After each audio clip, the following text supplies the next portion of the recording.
Hey guys, it's us again with the Beazy podcast. We are your hosts, Jack and Marcel.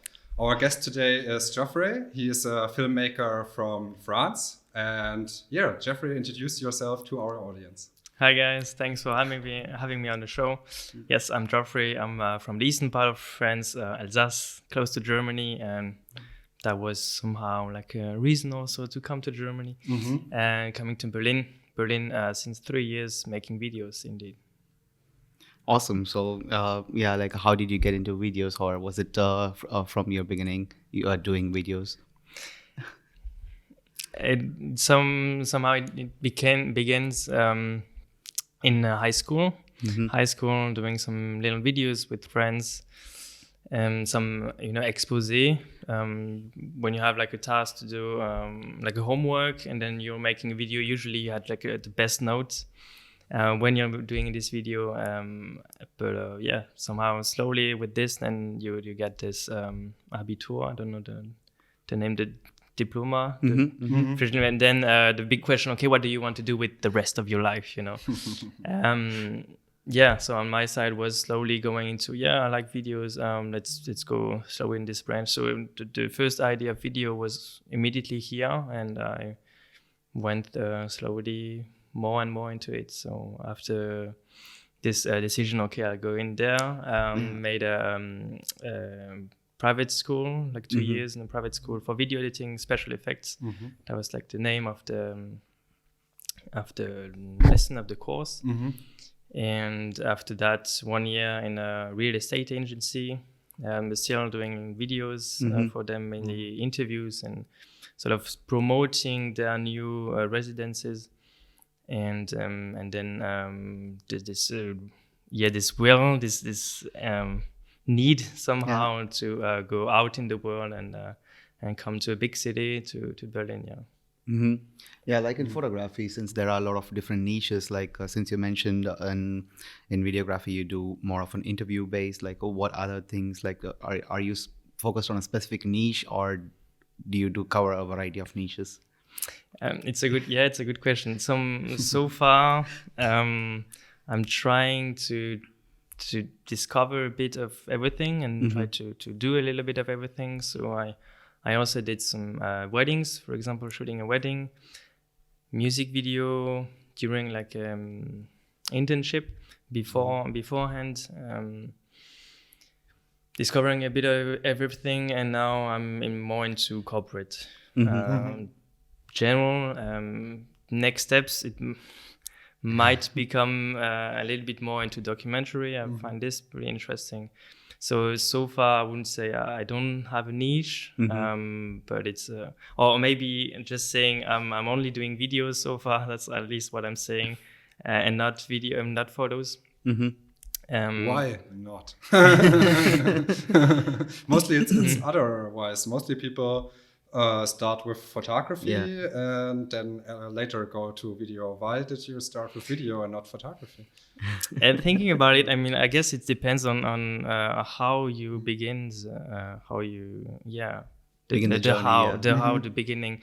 So on my side was special effects a bit, and maybe you know, like gaming and just editing some gaming. In Call of Duty, I guess you maybe know the names. Sure. So, doing some it's not after movie but clips from gaming. So that means directly in the software with videos. There's no photo involved. That's actually really nice, because you can focus on the editing and on this stuff and don't have to worry about filming everything. That's really cool. Maybe I should try this as well. Do a GTA video. Back to gaming, yeah. Real life, right? Yeah, no, better not. And but since you started, like as you mentioned, you do more of an interview, like corporate side. Like, what is particularly interesting for you in this niche? I mean, somehow, and it's a big topic, but it's more of this entrepreneurship. I would almost say, meaning. First, okay, there's cash. Let's say it this way. Sure. Mainly also about wedding and music videos. I often hear, at least maybe in other spheres, in other dimensions, with bigger artists, it's not the case, but at least what I hear is, okay, we don't have money, we are low budget, and that's not really happening with businesses, I would say. So that's like a big difference. And it's also enables you to do a lot of different things, I would say. I did, for example, a shop, like it's called a baby bonding shop. So like a shop where they have babies and they are, like doing a little bath for babies and yoga for pregnant women. And so that's one side, and another side, real estate. So that's different words as well, and that's it enables you to still be super wide and discover a lot of things. Also events, earlier that was a big source of income, let's say, filming events and doing after movies. And that was also like a blockchain in Berlin to something really specific, but more not logistic, but legal stuff, for example. Cool. So you've been more into tourism stuff or event stuff before Corona? Is this what? Or? Events, and so now after Corona happened, and you also had to switch your style a little bit, or how did it affect your work? Affect the project and the many projects that was planned were cancelled. But did you do real estate and stuff before, or was it like you thought now it's time to change, and then you also how is the story?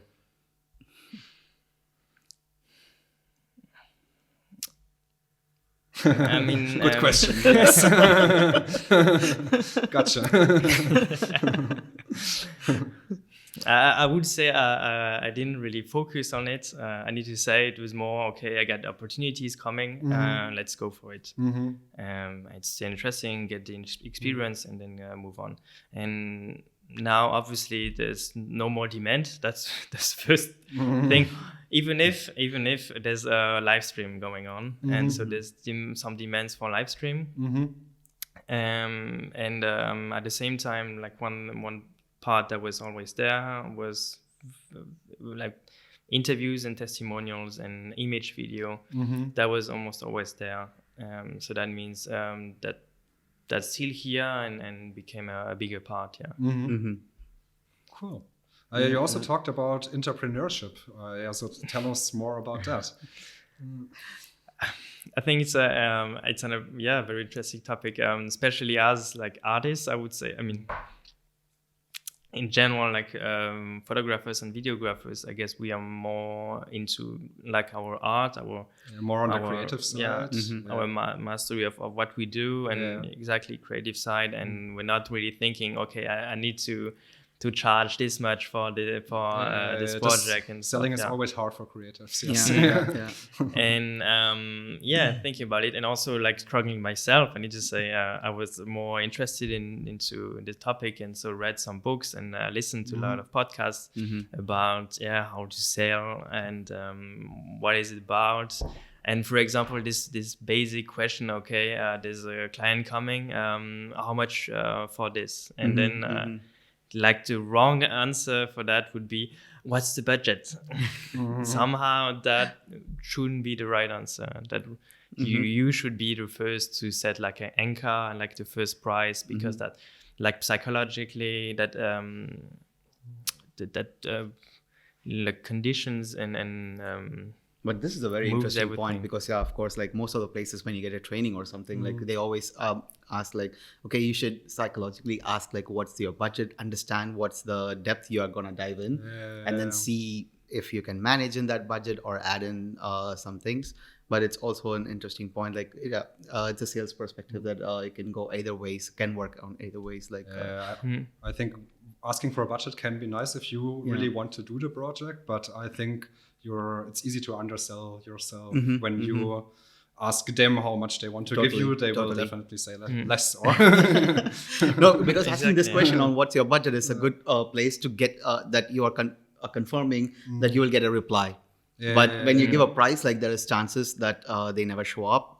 So that's True, the yeah. risk that you're taking. But it's an interesting perspective that you mentioned.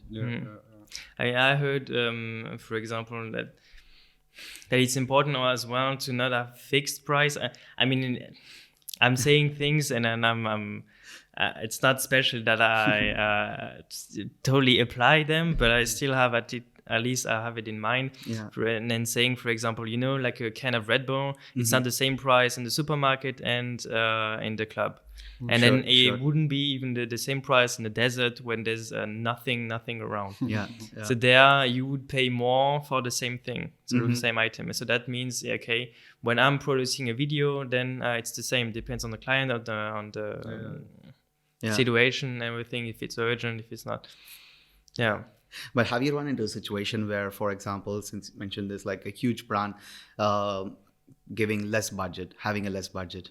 Have you run into these situations? Because I think in the past, like we both have, even for Marcel, I can say that we both have run into situations where we get approached by a huge company. We think like, okay, this company might have a budget, but in the end, like when they give us a budget, it will be shocking. Yeah. And it's a place where you have to take sensitive decision, either to have this brand on your portfolio or screw it.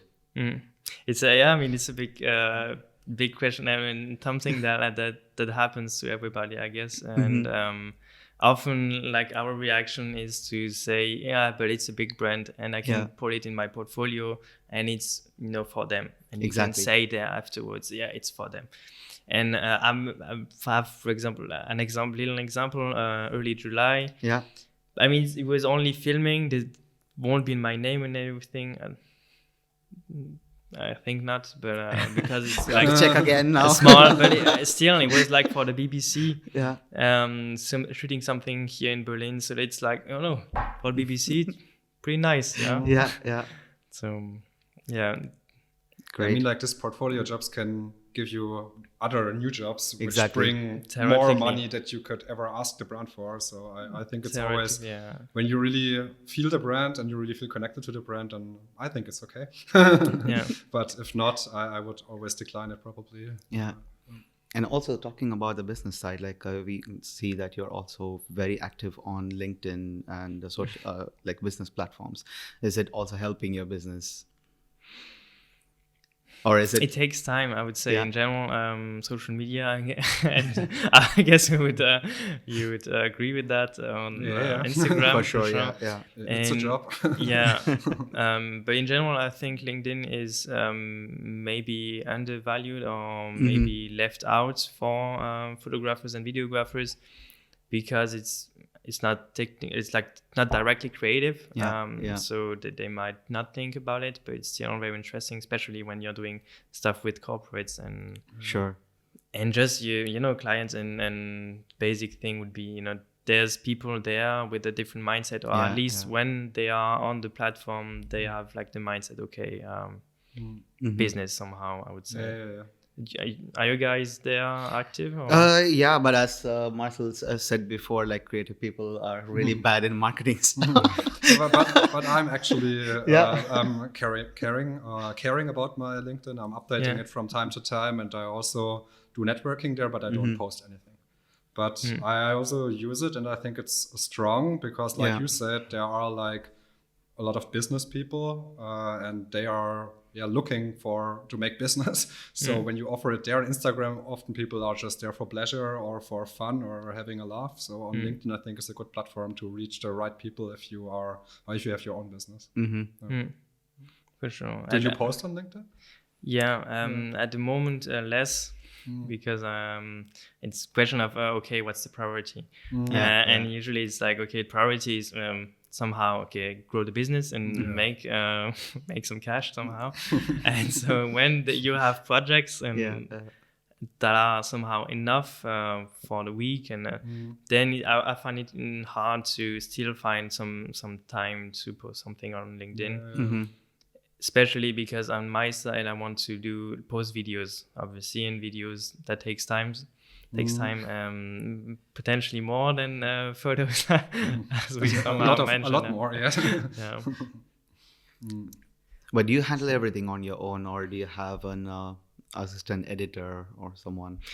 So, I would say not yet, but it's interesting for sure. I mean, then that goes in more into business side. Yeah, exactly. To have to employ somebody, that's even more. Yeah. But that's totally interesting. Yeah, Because you can then focus on the business platforms more, and then to find more opportunities if you have this. But because this is always a thing about time pressure for most people, that when we are trying to do all the things by ourselves, then it's harder to put things on all the plate. Exactly. Yeah.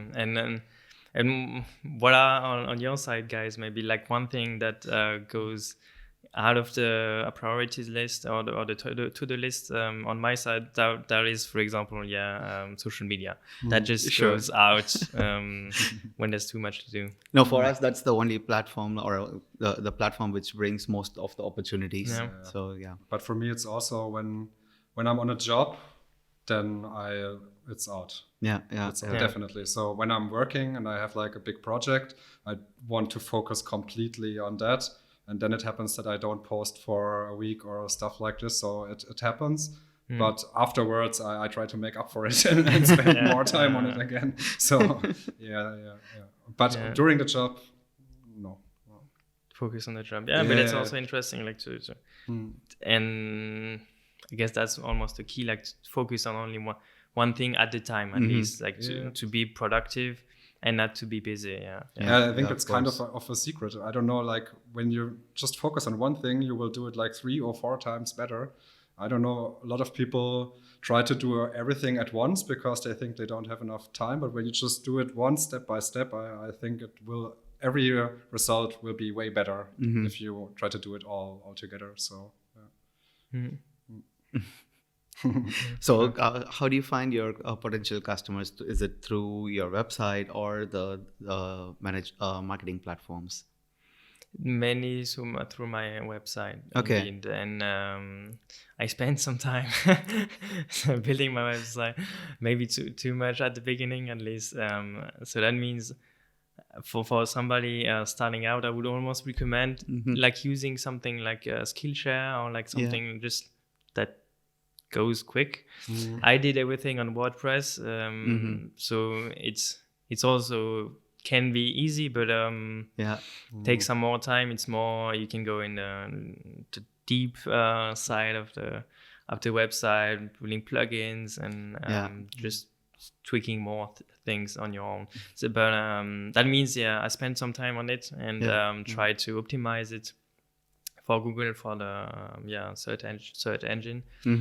And through this I get some how do you say potential clients approaching you. Yeah, exactly. Yeah, that's cool. That's cool. Yeah, but you're right that the website building has become so much easier these days by using Squarespace or there are a lot of other platforms.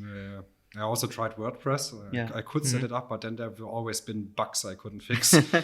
So I went back to something simple. Actually, it is much better right now than before a few years, because when I think it's still really good, but you have to know what you're doing. Exactly. So that was, I guess, my problem.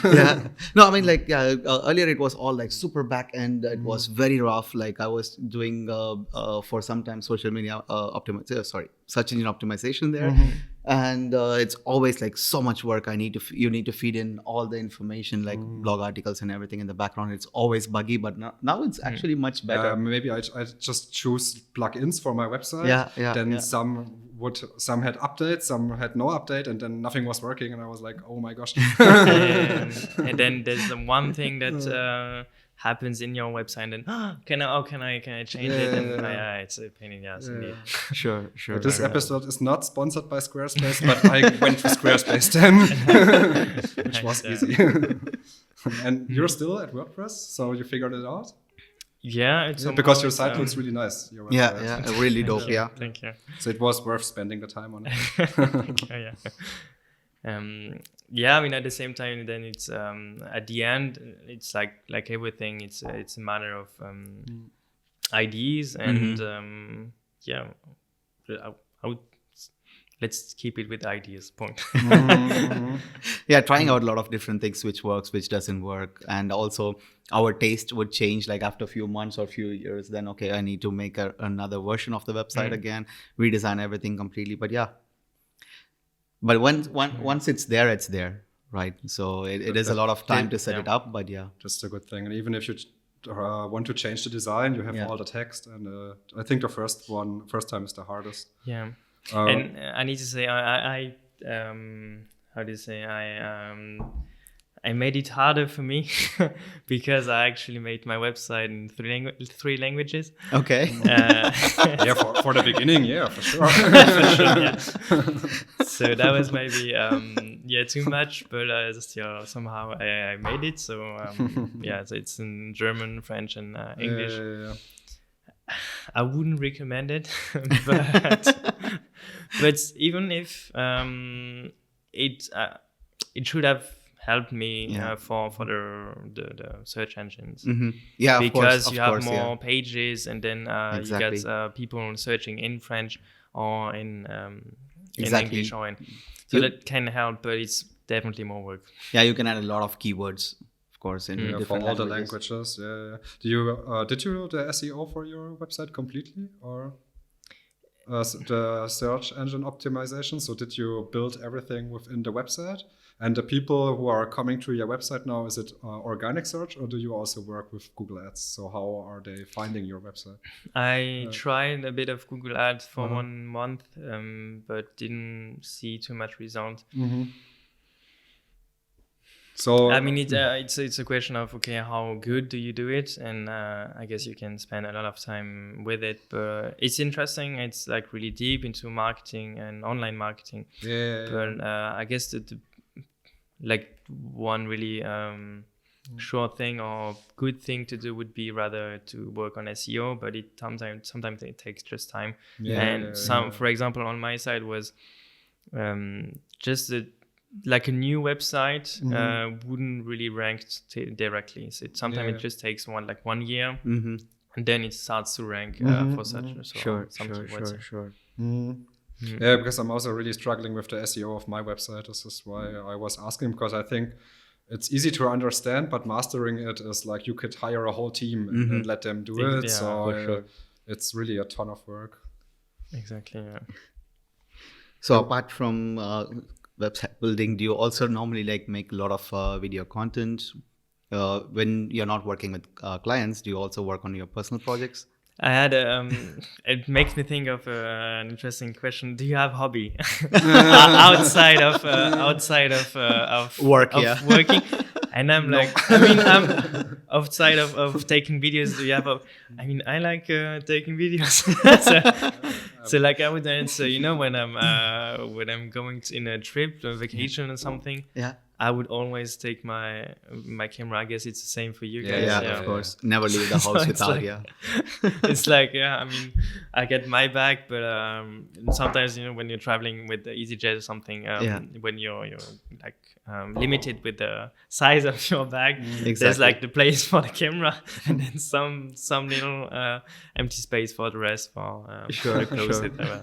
But as a videographer, what's in your camera bag normally? Or essentials in your camera bag? I mean, now like the latest camera that I own. So far, it's only one lens, 18-35, and usually like a shotgun mic on top of it, but not always. I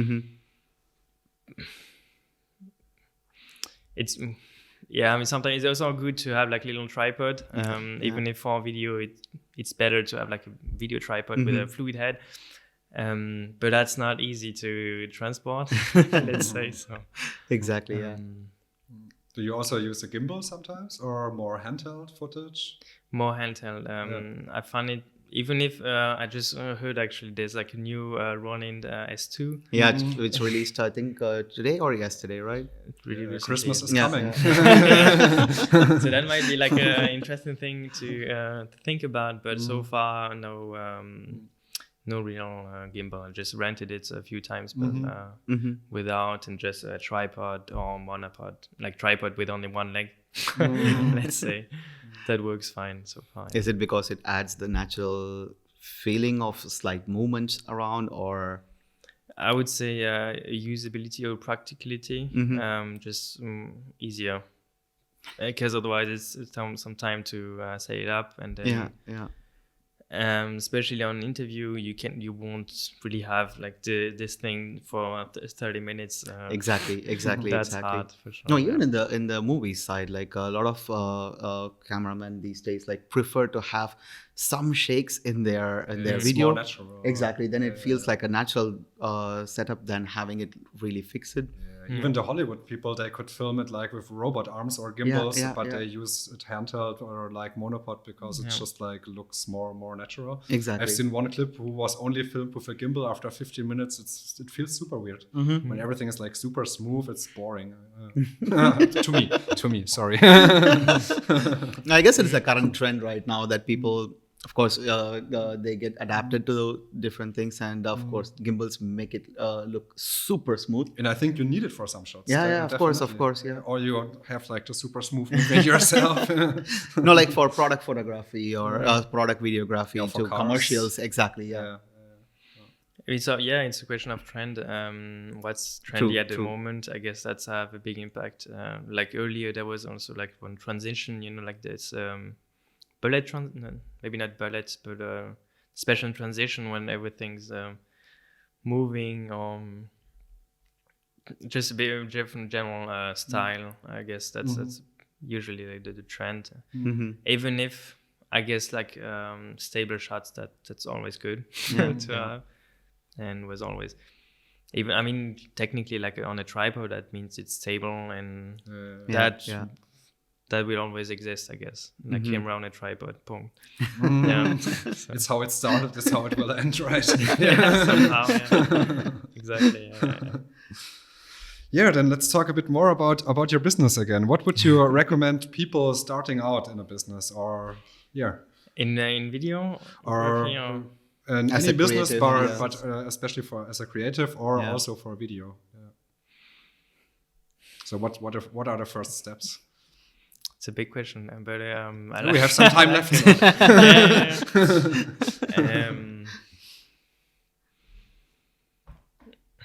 I think about taxes, I guess. That's like a first thing. That's smart, actually. Just not I guess, no, one thing, ask around you.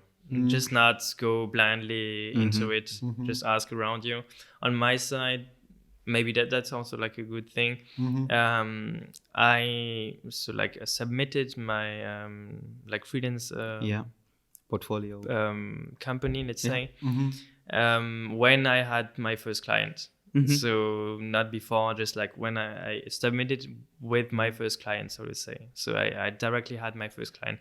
Maybe that's something interesting to do. So to sort of wait until you have your build first it as client. a side hustle, and once you have work coming in, then make the switch, or even just really wait before you have your first client. So first search, and then see, is there like how are people answering me, and then go really into it. I was more into directly all in, like 100% full for the freelance. But it's not.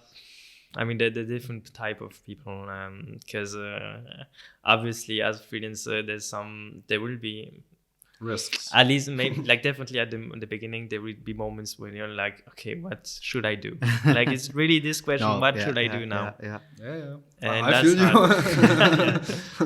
No, actually, like being a freelancer or starting a smallest company, there is always like you need to feed your mind constantly with a lot of positive energy, because it's a very lonely period, until you have a big team or something, it is a super lonely period.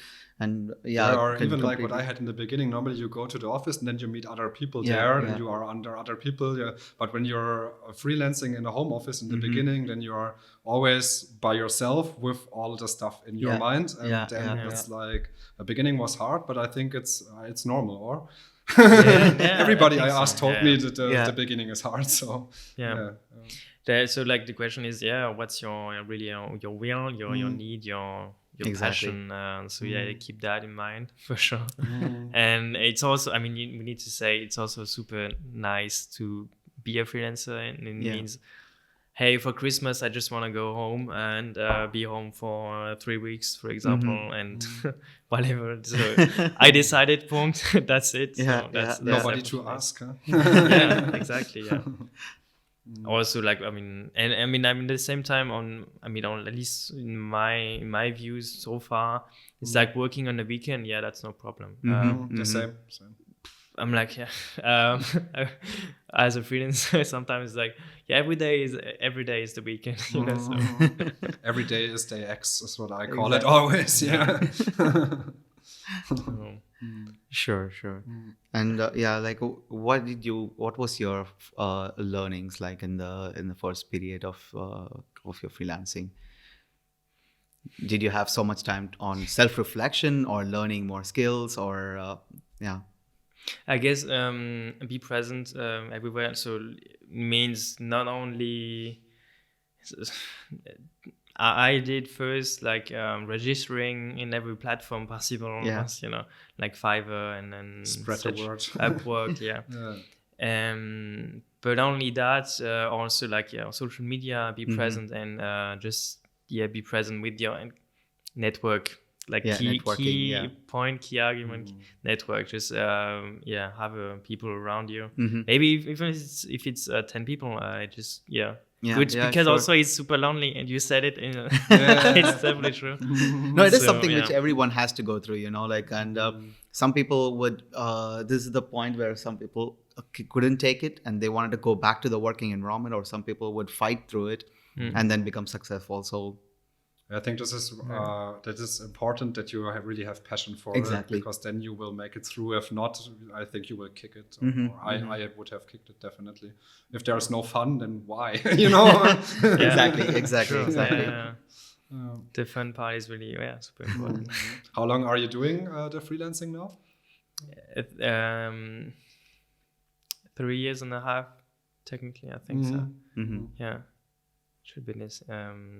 So you are already out of this hard phases and stuff. Should be. Is it coming back? Please warn me, because I'm just doing it for a year, and I feel now like I'm out of it. But who knows? You know. Recently, thinking about it, we hear a lot, that like 90% or 95% of startups or just like new companies fail within the first 3 years or something. I would say for that there's also a lot of people starting a company and closing one, and starting another one and closing it. Meaning, for example, I started the freelancing in France and then closed it after 6 months, even less than 6 months. So technically that's also like starting a company and then closing it. And then coming here, and then if I'm moving out of Berlin, someone then that's also like closing the company. So sometimes that's interesting. It's good to keep that in mind, I would say.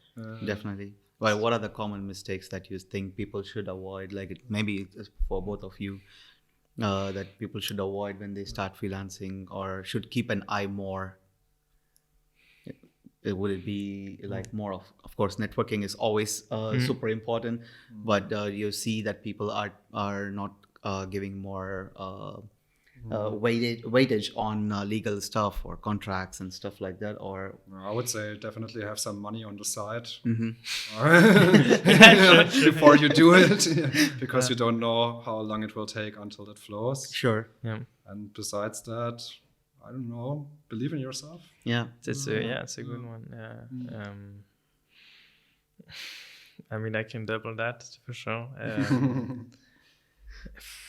I think tax is also really smart. To learn the tax game is, I think, also really smart. Tax, how the tax stuff is working. And copywriting, let's say, in this way. And also how to do your tax as a freelancer. I just learned it like 2 or 3 months ago, and before it was always do everything right or whatever, and it was also subconsciously kind of it was not a nice feeling. But now, as I kind of start understanding how it works, everything just feels way better.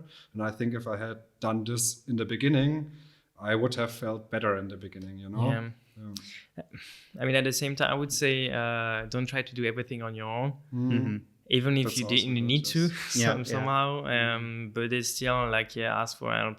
And on my side was also like coming here to Berlin, even if I knew some German, but it's still another language. It's not my mother tongue, and German is not this easiest language ever.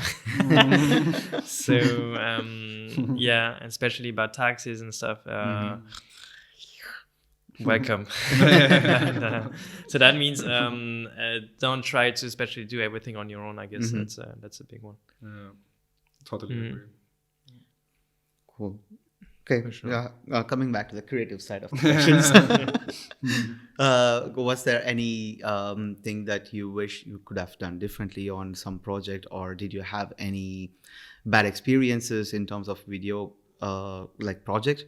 In the sense, like you would have shot the whole video sequence and then come back, and then when you present it, it would have been turned down, and then you have to start all over again. Or do you have any experience like that? Not so far, but funny I would say is my second, let's say the second like concrete. That was back in France. Second concrete project that I have as a freelancer. I went there, I have nicely gear and packed in the car, nicely prepared, and I opened it. Oh God, memory card. No memory card. Classic.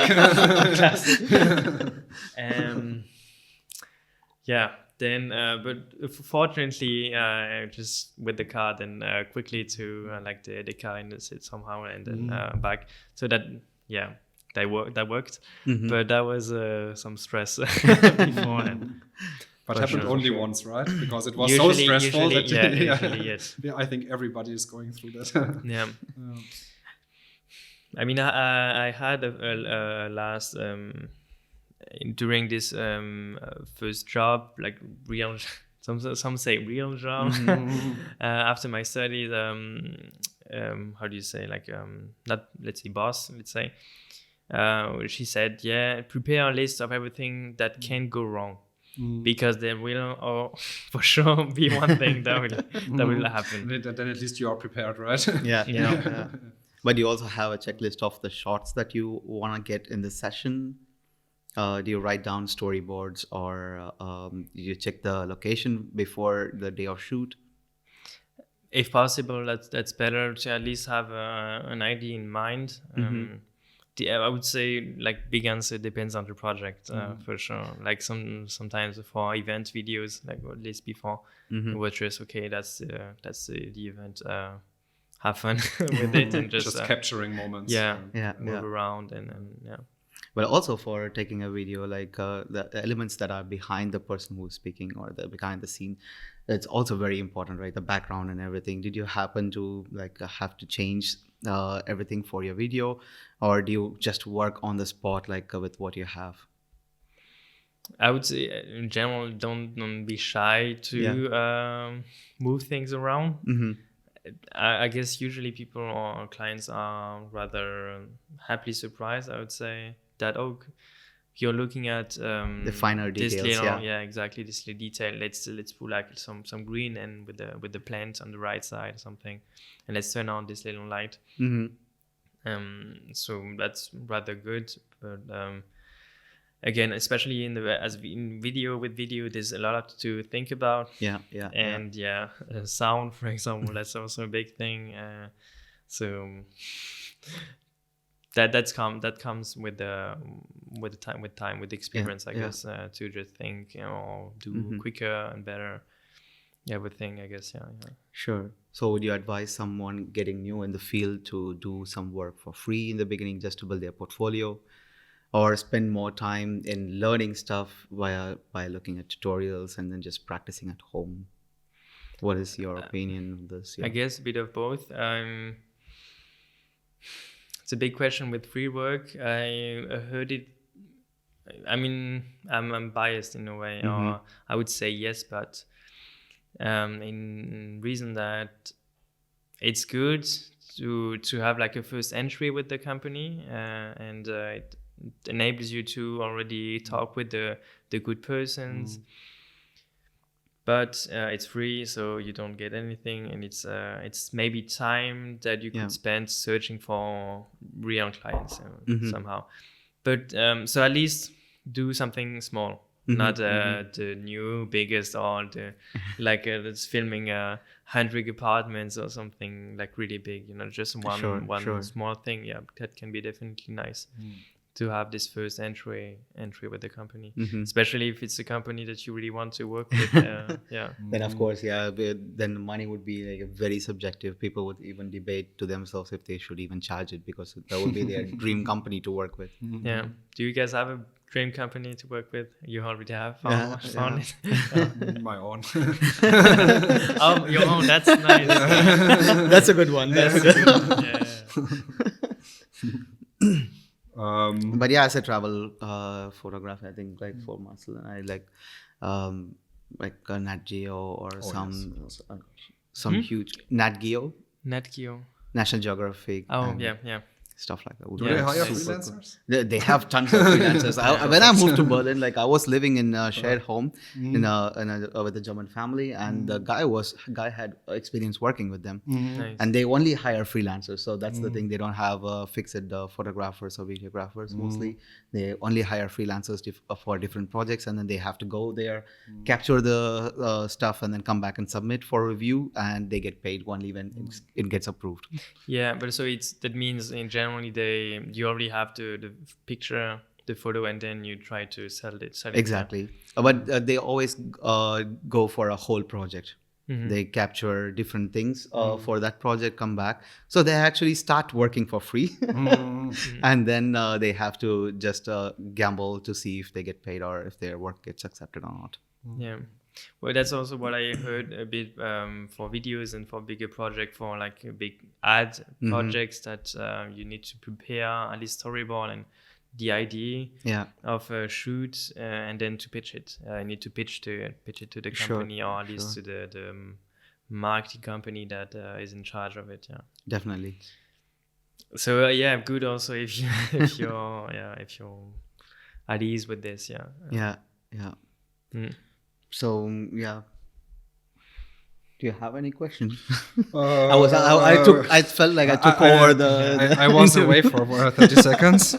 I can always just say. But I have questions. Yeah. Or do you want to say something? My at least before, but still, I guess my dream company would be like GoPro. Just before using a lot GoPros and just being like a fan, especially of their videos, and I guess that's on my side, like somehow also not started the spark, but at least enhanced it. But do you also use drones? Does drone also interest you, or just action cameras mostly? So far, no drones, because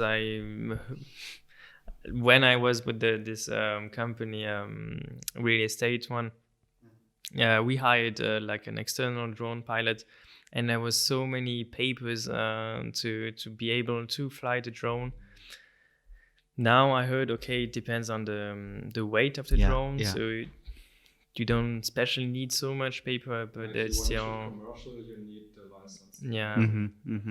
So if you want to do it like really professionally, so I'm not doing drone, let's say. Well, that's easier so far at least. But action cams still nice. I mean, at least this way, just for fun. And the videos they made, I'm in love with that. Even the depth and everything is still okay for you. Cool. I'm a fan. I mean, it's also like extreme sports, and like you see like an iceberg or something totally crazy. That helps for sure. That helps. For the storytelling, let's say. It's like a vision, right? Like from carrying a huge kit to take video to something which can fit in your pocket.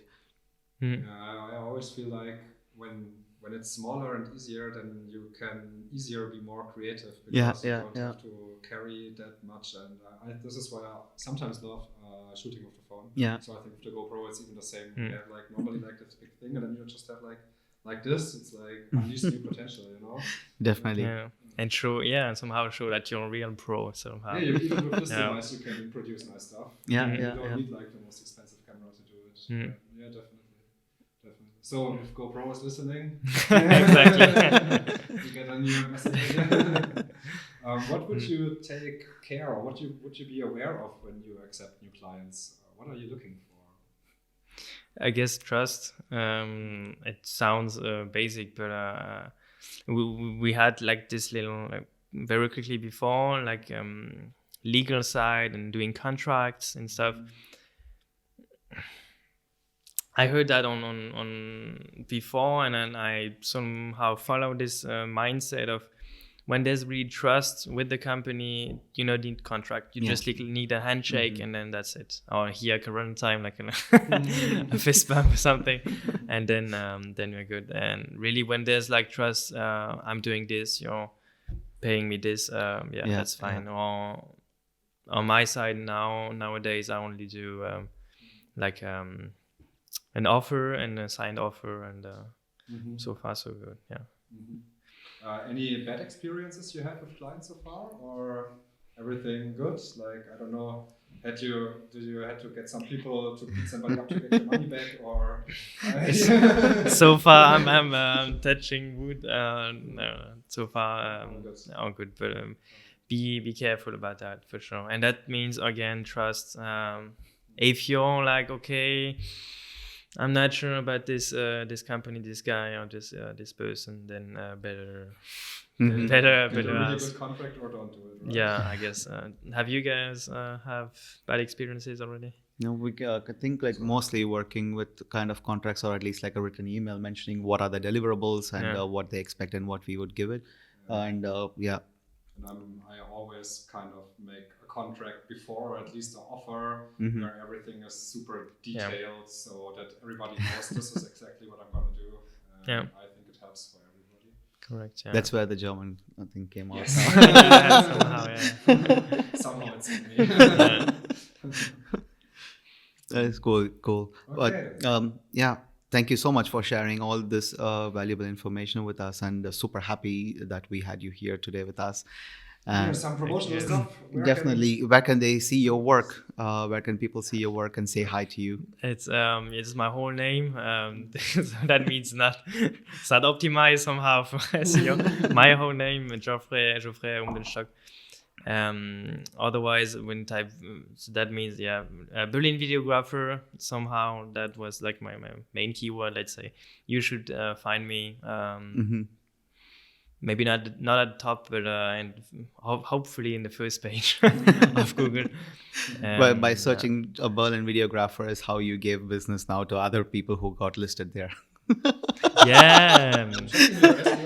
it's it's competition. If people click on my link on my website, then I'm getting more visits, and the algorithm. It's a big question, but otherwise just drop. You are actually on rank number 5. That's really good on the first page. So your SEO is good. So that's a way to find me.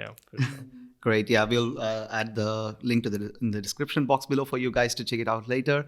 And say hi to Joffrey for us. And we will meet you once again next week with another amazing, interesting guest. Until then, bye from Jack and Marcel. Bye. Bye-bye.